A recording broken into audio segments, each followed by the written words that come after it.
everyone. Thanks for checking out this podcast. And today we have a very special guest. Like the last one we did, we're going to keep doing that. Today we're actually going to Fuse Fitness in Peekskill. Oddly enough, this is my wife's gym, so we're going to be walking through the whole gym. She's going to give us a tour. We're going to break down how she built it and really her philosophy and everything like that. Again, this is a special podcast to me because it's my wife, and two, it's a small business. This is our small business series. We're going to keep talking about small businesses and what it really takes to build a small business and the importance of small business. So let's head on in. She's waiting for us. She's going to give us a grand tour.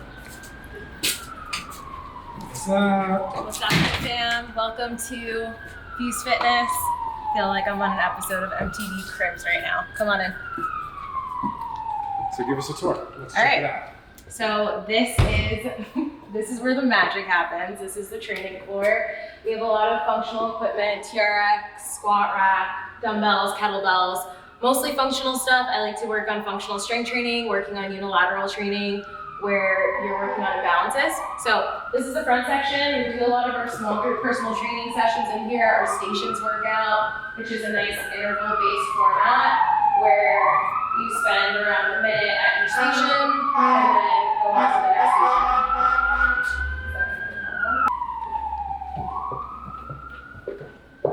In the back, we have more training space. So we have our jerk section here, again, more functional equipment.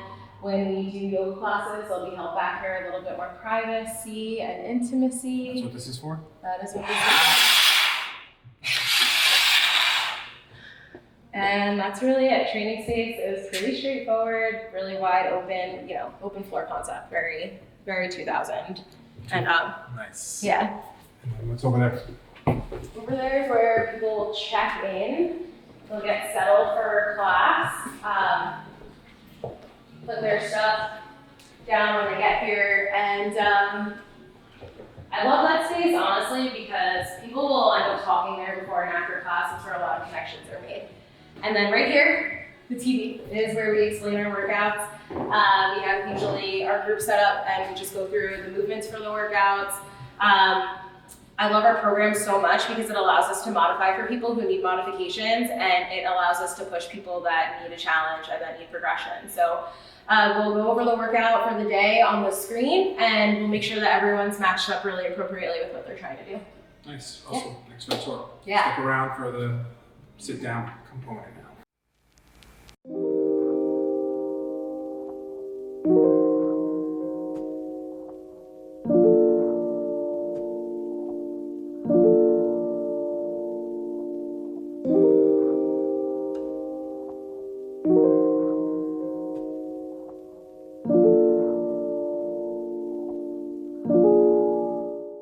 Welcome to the Powered by Iron Health podcast. Today we got a special guest, Alina Rendina, my wife, actually.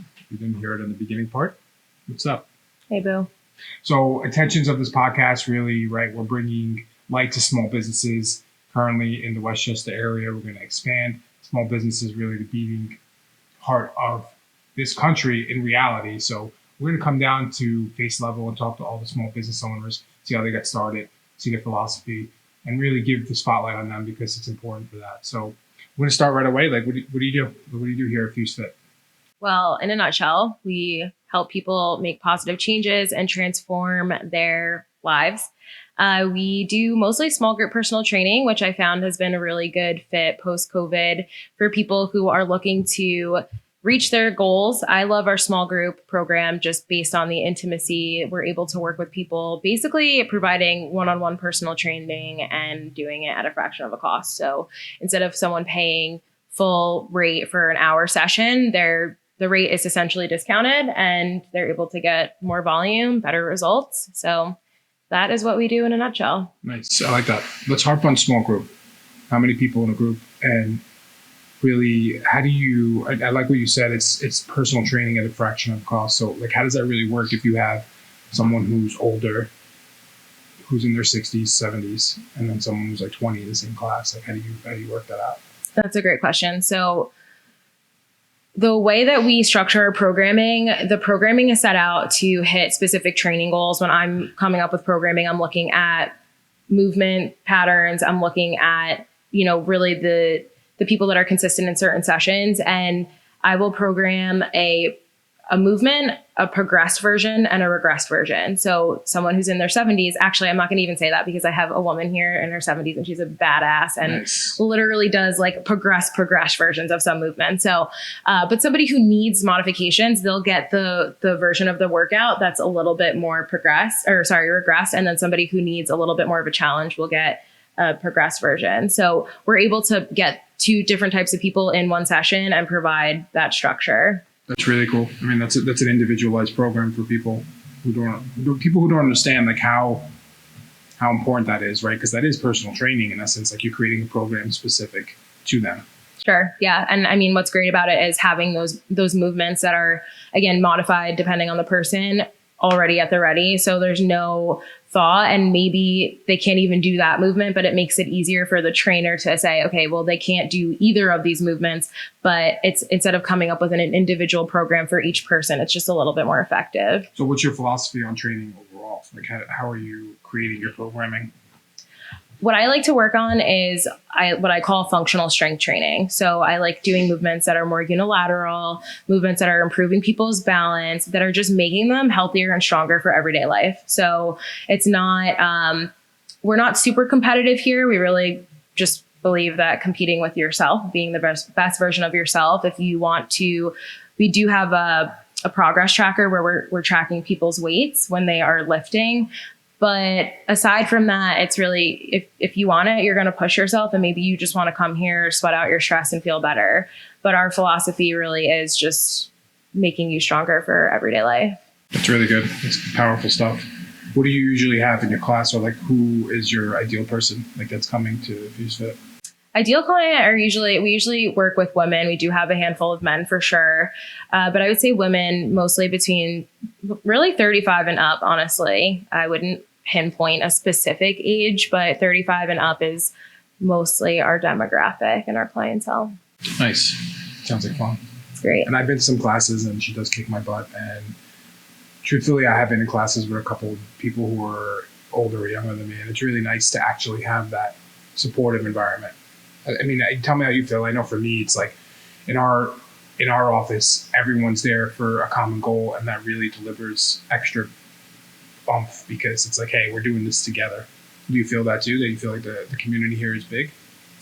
Community here is huge. What I love about it is the diversity. So the different ethnicities, different age ranges, different, professional careers. Like everyone is so different, and I think everyone that comes here is so open-minded and open-hearted that it just brings a sense of like, yes, we're training for a common goal and it's just to feel better. Maybe I have a specific training goal that I'm trying to hit, or a weight loss goal, or whatever the goal is. It's more so we're all different, but we're coming here and we're doing the same thing. So I like people to feel empowered when they leave here versus I've been to gyms before where I feel very discouraged, and that can be the end to someone's health journey right there. But I think that having a good diverse community has been really helpful in making people feel comfortable and at home here. Would you say it's like one of your values? Like how does Fuse Fit run their value structure? You have a set of values? Yeah. Open-minded, community environment, and then empowerment. Those are definitely 3 really big values that we have. And of course, yeah, training, but you're going to get that. That's why you go to a gym, right? Yeah. And so it's like, that's the obvious, but those are the things that I think really make Fuse Fitness different. It's amazing. You're creating a community more than anything else, which is important. Yeah, for sure. Job. Thanks. So let's talk about your origin story. This is always a fun one for me. And we'll know why in a couple of it. But how did this start? Like I know your story. When did you say like I want to open a business? How does that whole procedure work? Let's go back into your college days till now. Like, tell me. You want to know about my college days? Not on camera. So it's so funny because obviously you know all the things already, but so I grew up always saying I never wanted to own my own business, and here I am. I worked at a local restaurant, and it wasn't sexy by any means. Like the guy that owned it was never happy and like very angry a lot of the time. So I just had this this is not something that I would want to do if this is what it means, right? Went to college, graduated, started working, started dating somebody, and it was actually his idea to open up a gym. And I was like, sure, great idea. Definitely learned a lot of lessons along the way. A lot. We ended up splitting up and I ended up keeping the gym. And that's around the time that you and I met. So, it wasn't something that I thought was in my cards. Definitely not something that I grew up saying like, this is exactly what I want to do. It wasn't that at all. I really wanted to actually, work in marketing, live in the city, have a completely different life. And when this idea was presented to me, I just ran with it. I feel like it was really just like fate and destiny. And here I am. That's awesome. Let's start with the beginning phases, because I don't know if I know the specifics of like really how you went across that whole process of like getting equipment, because your gym, like let's say too, your gym was at a different location when you first started, right? Oh yeah. A lot of evolutions of Fuse Fitness. We'll dive into. I think and that'd be cool for everyone to know that. But when you first started the first evolution or the first phase, like how did you know what to do? Well, so I will say that I took business classes in college. However, I don't think that they equipped me for this. Like everything that I learned in school was really geared towards working for large corporations and like big companies. So it wasn't like small business-esque, but I did take a small business class in high school. And I also took that class and was like, this is something I'll never do. And also I will throw out there too, side note, that when I opened the gym, it was more geared towards spin and HIIT classes, more large group training, as I would call it now. And I had never taught a fitness class in my life up to that point. Like didn't have clients that I was training at a gym and I thought maybe this would be a great idea to funnel them into. This was just something that I literally took and ran with. I remember teaching my first spin class and like never having taught spin before. It was traumatizing. But so how I started was I knew that I had to come up with startup costs. So that's exactly what I did. I threw together startup costs. I started talking to business owners. I, reached out to businesses that I looked up to or people that own small businesses, got help from them. And can you look over my spreadsheet of startup costs and what am I missing? What would you include that I'm not including? So I had that idea and background where, okay, I know that this is what we need to start. This is what the budget is to start. For funding, I went to the Friends and Family Bank and I took out a loan for my parents. I also took out my ex-partner. We took out a loan from his family as well. And credit cards, just maxed out credit cards. So crazy. Did you have fear around that? Was there any fear associated with that? There's that's like a massive risk. Tons of fear. I never taught a class. Nothing really about the fitness world or the field, how the gyms work. And here you are just maxing out credit cards. Yeah. And I was also in a very unsupportive relationship that I opened a gym with no lawyers involved. That was exciting. But yeah, no, I definitely was afraid, but I also was just like, what do I have to lose? What's the worst that happens? I default on the loan that I owe to my parents. I get a job and then I pay them back anyway. And same thing with the credit card. I was 24. So to me, it was like, I'm young. I might as well do this now. And if it doesn't work out, I can always bounce back. Do you think being young was a plus because you could do that? I think that there's pros and cons to it because I think as I get older, I would have been a little bit more methodical and strategical with my thought, a little bit more intentional.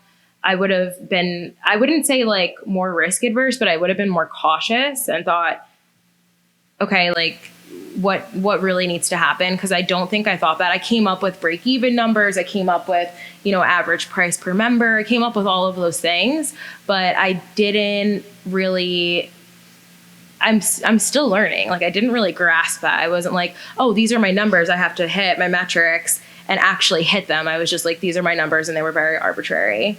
So I think that my age had something to do with me taking the risk, but it also had something to do, yes, I do think that helped, but I also think it hurt me in a way too, because I didn't know what I know now. And how did you learn that? How did you learn the number side of things? Because for me, I know it's still something I'm still learning too, right? And you said you're still learning. So how are you evolving and learning that? I am a part of groups, and that's really helpful for me. And me knowing myself as a person, just like yourself, I'm really good working in a group setting. So making sure that I'm finding groups in this industry to help guide me in understanding ways to market the gym and ways to get new clients, ways to harness community, keep and retain clients, understand metrics, why metrics are set to what they're set to. Being a part of a group or a mastermind or some sort of community that can really support you, I think is an absolute, or a coach, somebody who's going to hold you accountable, teach you what you need to know about your business or about business in general, whatever you feel like you need, is a game changer. Yeah. So community is like, again, it's coming up. It's a big value of yours, which is nice. After that first gym, like walk us through what happened. I guess like COVID, right? What happened to COVID? How did you end up where you are now? Because this is, what rendition of Fused Fit is this? I don't even know. At this point. 4? Maybe 4. So resiliency is the word right there. Yeah, for sure. Never giving up. Mm-hmm. So I opened up in 2016 as Cycle 6, completely different name, spin classes, HIIT classes, more like large group, some bar classes. Our best class was called Pedal and Pump. It was half spin. You get off the bike after about 25 minutes and do like a little circuit training. Loved it. Everyone loved it. I loved it. The people loved it. Everyone loved it. And then we evolved to change the name to Fused Fitness because I loved that concept of like a fusion class. That's where the name came from. And after splitting or parting ways from my ex-partner, I wanted to just give it a new fresh face and name. That was definitely an evolution. And then I started doing small group there, and I learned a lot about small group, what it actually meant, how to offer it to people, what that looked like. That was all still in JV. For about 4.5 years I was there. COVID came, and I just saw the writing on the wall. I was looking at overhead, expenses, looking at income and like the uncertainty in the fitness space. New York was obviously very strict about opening up, and I didn't know what that looked like. I didn't know, just because we were open, how many people would come back. So to me, I just took it as an L, but not a loss. It was a learning experience.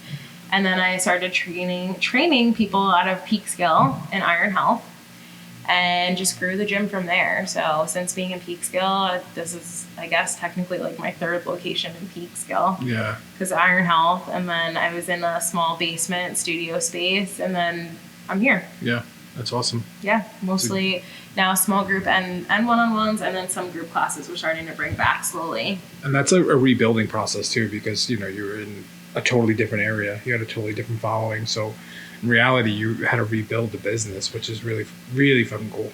And that's so many lessons can be pulled out of that, right? Like building from the ground up twice. Like you had a brand, but you had to rebuild. Yeah. What were some hurdles there? Like, let's say hurdles throughout your career or throughout having Fused so far. Definitely opening up with somebody who I should not have opened up with. That was probably the biggest hurdle. And I think that having that happen so early on, it just feels like nothing's impossible. Like I can literally do anything. That was really like tough to get through because it wasn't a clean break. It wasn't like, all right, you go your way, I go my way. As you know, it was a little messy and stressful. So that was a huge hurdle. And then COVID was obviously another really big hurdle. Getting new clients, keeping clients through COVID. I mean, that was definitely really interesting. Just learning how to keep people paying you for doing Zoom workouts. Like, so strange, very weird times. And I think another big hurdle for me, and this is something that you and I talk about all the time, is how to show people the value of Fused Fitness and what we do, while not being like too pushy, because I see what we do and I know what we offer and I know the transformation that people get here. I know how much value I bring as a trainer and the community that's been built here brings. But I think a lot of people are fearful and apprehensive about doing another program that may or may not help them get results. And just like marketing in the diet industry is such a really, it's a toxic like experience, growing up and seeing people doing Slim Fast, Weight Watchers, like all of these things that promise you the world, help you get results, you bounce back, you're forward, you're back. So I think that showing people the value while not being too like, you need this is probably one of my biggest hurdles. And it's more, you know, I guess internal too, because I don't want people to feel like I'm being too pushy to do something that's going to truly help them. That's like an internal thing for sure. Yeah. Because, you know, you are changing lives, right? Yeah. That's it. For the hurdles there, those are three big like lessons. Would you say as you started to get into business, like, let's start with like the first big thing that came up that you were like, oh crap, I have to address this as a small business owner that you weren't aware was a issue or you didn't even know existed until it happened? Well, are you talking like personally or are you talking in business? In business. Like your first real thing, you were like, whoa, this is something that I didn't even know was a thing that you had to like get through. Like almost not making payroll or rent, like something like that. Yeah. Yeah, that's definitely scary. And being like, all right, what am I going to do to make sure that doesn't happen? Right? Like, I got to pay rent and I got to pay my people. So I've never missed a payroll and that's been great. But it's just like, it's scary to think sometimes, like there have been times when I've been like, wow. So managing money for sure, leveraging assets and making sure that I've now created a cushion, especially COVID. That was a huge time when that was happening. One of the reasons why I left that space was because after 2 or 3 months, the landlord was like, you have to start paying rent again, like full rent. And that was something that to me was, I can't even open. I can't even technically make money. How am I going to pay to stay here? So that was a big one. And that's something that I was like, oh yeah, this is real. Yeah. Yeah, that's some scary stuff there. There's a lot of people don't even think about because like you're like, oh, my business is open. It's going to work out. But then you have a day where you're going to almost miss payroll. Yeah. Like that's real. Did you lose sleep? All the time. Yeah. Do you still lose sleep? No. Yeah. What changed? Just knowledge. Like, okay, going back to that, hitting numbers, hitting metrics. What do I need to do? What do I need to make sure happens for me to not just break even, but to make a profit? How many people do I need to see per week? How many people do I need as members? And also considering, this was another one, like people are going to quit and cancel. That's just part of the gym industry. I'm not just getting members and no one's leaving. So making sure that I'm getting more members than I'm losing. And this way I'm actually growing. So I think that came down to being in groups where I felt supported and I really understood the inner workings of that. And that was really helpful. Do you love running a small business right now? Like, what are the best things for you? What I love about it is the reward that I get to create, like be creative and create something that is my own and that I would like to be a part of, you know, as a consumer. The reward that I get from working with people and being a huge part in their lives. And I always call it the ripple effect, where people come here and they either relieve stress or get results, feel more confident. I've seen so many people make massive positive life changes after working out here for a while because it's just such an uplifting environment. And to be able to not take credit for that, but to experience it from like the back seat and be like, wow, that's really dope. Like you made such a big change because you prioritize yourself and learned how to make yourself a priority. And I like, aside from being creative and the reward of working with people, creating my own schedule. I think that's what a lot of people say. It's stressful for sure at times when everything relies on you and your shoulders, but ultimately it's cool because, I can do things where I can like finagle and go away to Colorado for a girls trip or whatever, travel with you. So that's cool. Cool. I like what you said there too, where you're focused more on the people and the ripple effect. When did it, because that's something that I'm learning too. Like you have to change your philosophy on like, hey, I'm going to do this because I need to have a lifestyle and I need to live a certain way to like, I want to serve people. And it sounds like that's where your mind is at as well. Like you always like that, or did you learn that over the years? Like, hey, I'm here to change people's lives. And like, when did that really sink in? It's always been like that. Yeah. Always. And I'm sure your people feel that tremendously too. Yeah, I think that talking about like the payroll or the rent, like that's what kept me going. Like the fact that I'm I'm able to be here for somebody, create this space. Again, like, I don't want to take credit because ultimately it's that person that's showing up. Like, I'm not making them show up, they're showing up, but I'm giving them the space, the environment, the workouts, the tools. And knowing that they're going home and treating their loved ones better and like they're uplifting their lives. So I've always been like that. And that's, again, like what's gotten me through those really shady but grady times. Yeah. Moving to a service model is really amazing. It's great that you've had that the whole time. Yeah. I think that also it could be a little bit, not a downfall, but that's sometimes where I don't push as hard either. Because I'm like, well, I'm still changing lives and that feels good for me. But there have been times where, yeah, could I have been a little bit more driven by creating a certain lifestyle? Sure. But ultimately, it just feels better for me to be there for people than it does to be there for myself sometimes.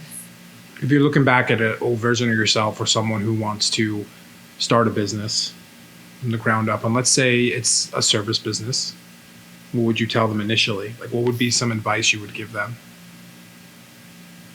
Advice for somebody starting, I would say join a group immediately. Before you even open up doors, join a group, find out what's going to work in the industry, create a community, because you're going to need it, especially in the beginning. And, you know, for you, I know that you are more of a one-on-one person. You like more intimacy or like one-on-one coaching. So just understanding yourself and finding support and just a mentor to help you, to guide you along the way, because that is huge. And if I knew the things that I know now from the groups that I've been in, if I knew that then, I think I would have been even more successful while serving people and making sure that I never lost sleep over payroll. What do you say to those people who understand that, but then they also have analysis paralysis, like where they're like, oh, I have to join a group, I have to learn everything, like, and then they're never going to be ready to actually take that leap? Like, how do you get over that initial reaction to start? Well, I mean, because I know your personality, so it's like not everyone's just gonna. Alina's a quick start person. She's just gonna think something and do it. Like, a lot of people are very fact finding, or they need to really see everything unfold before they pull the trigger. Yeah, that's a tough one, because like I would say that, you know, anything that I say isn't going to matter essentially to that. Like, you have to be the one to just do it, right? Like, I can tell you whatever it is that I think would be helpful, but because within something like analysis paralysis, it's like you literally are just overthinking. And so the worst that's going to happen is you learn from whatever decision or choice you make. So, I mean, I would say just do it, but Yeah. not everyone's like that. So if you do it, just go into it with an open mind, understand that whatever choices or decisions you make, you're going to learn from, and have that like beginner's mind, where in the beginner's hat, where whatever you end up doing, it's going to only get you closer as long as you have that perspective. So if you have the perspective that you're going to grow and learn, then you're going to grow and learn, and then you can apply those lessons to the next decision that you make. But if you're just analyzing and making sure you have all your ducks in a row and that everything's going to be perfect, then you may look back in 5 years and wish that you started sooner. And what's worse, doing it, trying, learning, failing, whatever you want to call it, or looking back and wishing that you started earlier. That's some rock solid advice right there. Some nuggets for sure. What would you say is what's the future of Fuse Fit right now? Like, where you see it going? How do you want this to evolve, like, as a business and stuff like that? So I said this year my resolution was to help 100 people make changes in their lives, or transform 100 lives. And that's probably my short-term goal right now. I definitely want to get Fuse Fitness to a place where the systems are documented, so that when we decide to have kids, I don't have to worry about not being here, you know, and that's like the beauty of having a business too. But growth and evolution, I am very happy with where Fuse Fitness is at today. And I would love to continue to grow our community. Like I said, hitting 100 lives this year. And I think that with our goals, that's where I'm capping it right now. Okay. I'm not like, Joe at Iron Health right now. We could do a whole nother podcast on our goals if people like it, if they want to hear it. But if people want to find out more about Fused, where do they go? Go to our website, fusedfit.com. Go to our Instagram, @fusedfit, and our Facebook as well. That's where you can find us. Nice. All right, so we're going to wrap this one up. Amazing podcast by my beautiful wife. So if you like it, share, follow, give us a like. We're going to put out more of these, and I'm sure this is going to be our first of many here. It's a great time talking with you. Thanks for checking us out. Thanks. Thanks, babe. Thanks.